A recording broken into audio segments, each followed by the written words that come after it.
كتاب أنزلناه إليك مبارك ليدبروا آياته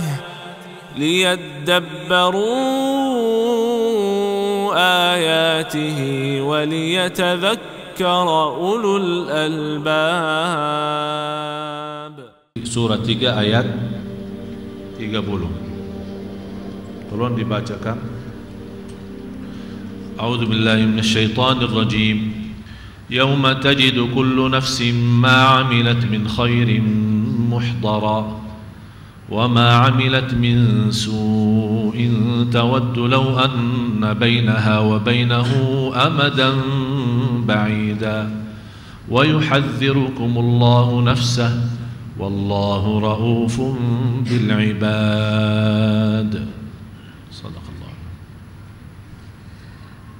Pada hari ketika tiap-tiap diri mendapati segala kebaikan dihadapkan di mukanya, begitu juga kejahatan yang telah dikerjakannya. Ia ingin kalau kiranya antara ia dengan hari itu ada masa yang jauh, dan Allah memperingatkan kamu terhadap diri siksanya, dan Allah sangat penyayang kepada hamba-hambanya.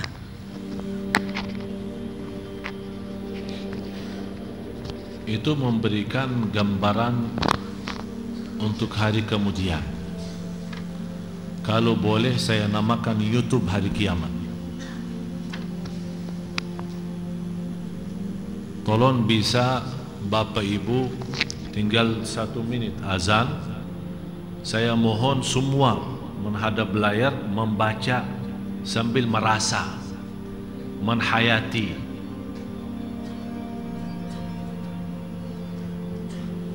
Coba baca terjemahannya. Kira-kira apa yang akan terbongkar dari diri kita nanti di hadapan Allah dan di hadapan miliaran manusia. Sudah Bapak Ibu bisa tergambar? Kira-kira apa yang akan terbongkar nanti di hari kiamat di hadapan Allah Subhanahu wa taala. Mohon maaf kalau kita punya sesuatu terbongkar di hadapan manusia, kita malu. Apalagi manusia itu seorang yang terhormat atau seorang yang kita sayangi seperti orang tua kita, suami kita, istri kita, atau anak kita pun bisa kita malu. Padahal manusia semuanya tidak terlepas dari salah dan dosa. Bagaimana kalau kita terbongkar persoalan itu di hadapan Allah SWT? Ada para malaikat, ada para rasul, para nabi, dan miliaran manusia yang kita tidak tahu jumlahnya.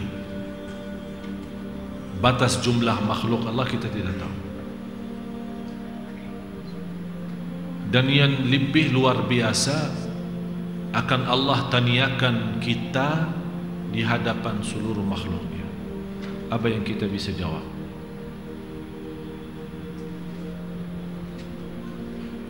Sampai orang yang melihat berlaku keburukannya, berlaku salah, yang belum dia sempat taubat, belum sempat mohon ampun, belum sempat dia buka halaman baru sama Allah, di saat itu coba tawaddu law anna bainaha wa bainahu amadan ba'ida. Pada hari ketika tiap-tiap diri mendapati segala kebaikan dihadapkan di mukanya, begitu juga kejahatan yang telah dikerjakannya. Ia ingin kalau kiranya antara ia dengan hari itu ada masa yang jauh, dan Allah memperingatkan kamu terhadap diri siksanya. Dia harap di saat itu, kenapa terjadi hari kiamat? Semoga di antara saya dan hal yang saya sudah lakukan ada masa yang lebih jauh. Artinya dia mengharapkan dengan kata itu tidak bertemu lagi, tidak terbongkar. Oleh karena itu jamaah sekalian, saya menasihati ada satu hal sangat penting sekali untuk kita semua. Coba buka ayat surah 68.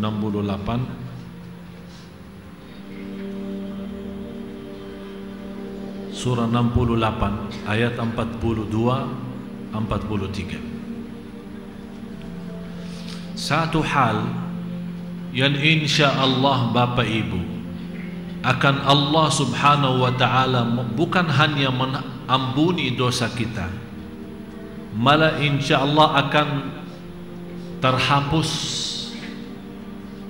dari bekas-bekasnya dan tertulis di buku amal. Terhapus.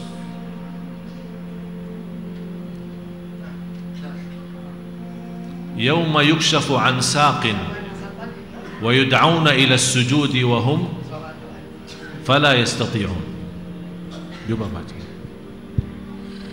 Pada hari betis disingkapkan dan mereka dipanggil untuk bersujud, maka mereka tidak kuasa. Begitu munculnya Allah Subhanahu wa ta'ala menghadapi makhluk-makhluknya untuk mulai dihisab. Orang yang selama di dunia menikmati sujud, akan dengan mudah dia akan bersujud begitu melihat Allah Subhanahu wa ta'ala. Tapi selain itu ada sekelompok yang mereka diperintahkan sujud, diajak sujud, tapi dia tidak bisa bersujud. Kenapa tidak bisa? Alasannya di ayat selanjutnya 43. Khashi'atan absaruhum tarhaquhum dhillah. Dalam keadaan pandangan mereka tunduk ke bawah, lagi mereka sudah merasa malu sampai mereka tidak berani lagi pandangannya ke hadapan Allah, malah mereka melihat ke bawah, merasa kehinaan yang luar biasa, penyesalan yang luar biasa. Padahal mereka selama di dunia sangat mengharapkan melihat Allah. Tapi begitu sudah peristiwa terjadi dan Allah Subhanahu wa ta'ala menghadap semua makhluknya, ini kelompok ini tidak bisa lihat, tidak berani pandangannya mata di hadapan Allah Subhanahu wa ta'ala. Karena mereka apa? Sebabnya apa? Kehinaan dan penyesalan yang dirasakan oleh mereka. Allah sudah jelaskan alasannya mereka. Sesungguhnya mereka dahulu di dunia diseru untuk bersujud dan mereka dalam keadaan sejahtera, dalam keadaan sehat, dalam keadaan baik, dalam keadaan lancar, tidak punya masalah, tidak punya apa-apa, diajak bersujud, nikmati sujud, tapi ternyata mereka tidak menggunakan sujud itu dengan baik. Mohon maaf kalau kita duduk menonton TV, berita maupun sinetron, tidak pernah bosan berjam-jam kita di hadapan TV. Tapi jujur saja, begitu saya di masjid melihat beberapa orang dari jamaah salat, sunnah qabliyah maupun ba'diyah, salatnya itu tidak melebihi 5 menit. Tidak melebihi 5 menit. Seolah-olah kita sudah bosan menghadapi Allah di waktu salat. Karena di saat kita salat menghadapi Allah Subhanahu wa ta'ala, ini bersisnya gambar kita saat kita menghadapi Allah waktu salat, nanti akan juga hadapi Allah waktu hari kiamat. Tapi bedanya apa? Yang menikmati walaupun pandangan matanya di waktu salat melihat ke bawah, tampaknya sujud, bukan karena dia malu sama Allah, tapi karena dia mencintai Allah dan dia berdiri dengan rasa hormat, mengagungkan Allah. Oleh karena itu dia tidak mau pandangannya sibuk kanan kiri, hanya menghormati kehadiran Allah di hadapannya. Oleh karena itu sepanjang salat dia nikmati Allah lagi di hadapannya. Begitu dia sujud, yang namanya Fir'aun. Faqala ana rabbukumul a'la, aku Rabb kalian yang paling tinggi. Ini kata siapa? Fir'aun. Tapi coba bayangkan apa kata Allah kepada Nabi Musa dan Harun. Ini padahal kejahatan Fir'aun luar biasa. Faqala ana rabbukumul a'la, sebagaimana penjelasannya di suratul Nazi'at. Aku Rabbmu yang tertinggi, kata Fir'aun kepada kaumnya. Allah mengutuskan Nabi Musa dan Nabi Harun. Nabi Musa dan Nabi Harun, katakan kepada Fir'aun dengan kata-kata yang lembut dan halus, supaya dia sadar dan ingat. Padahal perkataannya Fir'aun menjadi bukan dosa besar lagi, dosa besar yang tertinggi. Tidak pernah di dunia ini, di bumi, ada seorang yang berani berkata ana rabbukumul a'la, saya Rabb kalian yang tertinggi. Hanya Fir'aun. Iblis, yang namanya Iblis, tidak pernah berkata seperti itu. Malah Iblis sendiri waktu Allah mengusirkan dari rahmatnya, apa dia bilang? Fabi'izzatika, dia kembalikan dengan agunganmu ya Allah. Dia sendiri Iblis berkata begitu, saya akan goda anak Adam. Masih dia berkata agunganmu ya Allah. Fabi'izzatika, dengan kemuliaan dan keagunganmu ya Allah, bagimu ya Allah. Tapi Fir'aun, ana rabbukumul a'la. Tapi coba lihat kebesaran sayangnya Allah, mengutuskan Nabi Musa dan Harun, katakan faqula lahu qawlan layyinan la'allahu yatadhakkaru aw yakhsha.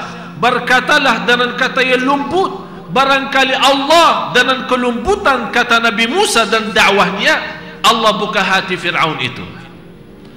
Padahal Bapak Ibu, yang luar biasa, Allah Maha tahu di dalam takdirnya Fir'aun tidak akan beriman. Tapi kenapa Allah menyuruh Nabi Musa dan Harun membalas kata Rabbukumul A'la dengan kata yang lembut? Ini menjadi pelajaran bagi kita. Apalagi Allah bagi orang Muslim, bagi orang mukmin yang selalu dalam sujud, dia berkata Subhana Rabbiyal A'la, bukan sebagaimana kata Fir'aun ana rabbukumul a'la. Malah terbalik, kita membesarkan maha suci engkau ya Allah yang maha tinggi. Oleh karena itu, tidak ada nikmat dalam sebuah ibadah sebagaimana lezatnya sujud. Orang yang tidak bisa merasakan lezatnya sujud, wallahi dia bodoh, belum tahu apa hakikinya ibadah, apa hakikinya salat. Sungguh lezatnya sujud menjadi salah satu kenikmatan dan rahasia, karena Allah memberikan muka yang mulia, tapi kita rindahkan wajah kita karena Allah. Dan di dalam sujud kita sebutkan maha suci engkau ya Allah yang maha tinggi, Subhana Rabbiyal A'la. Kalau Allah maha lembut terhadap Fir'aun yang berkata ana rabbukumul a'la, kira-kira Allah bagi siapa yang selalu Subhana Rabbiyal A'la? Oleh karena itu, salah satu jalan keluar dari semua kesulitan kesusahan di dunia ini maupun nanti di hari kiamat, sebagaimana ayat tadi surat Ali Imran ayat 30, supaya persoalan kita tidak terbongkar di hadapan Allah. Bapak Ibu, saya nasihati, nikmati sujud di dunia ini. Nikmati sujud supaya kita bisa sujud di hadapan Allah hari kiamat. Kalau bisa nangis setiap sujudnya, jangan berhenti. كتاب أنزلناه إليك مبارك ليدبروا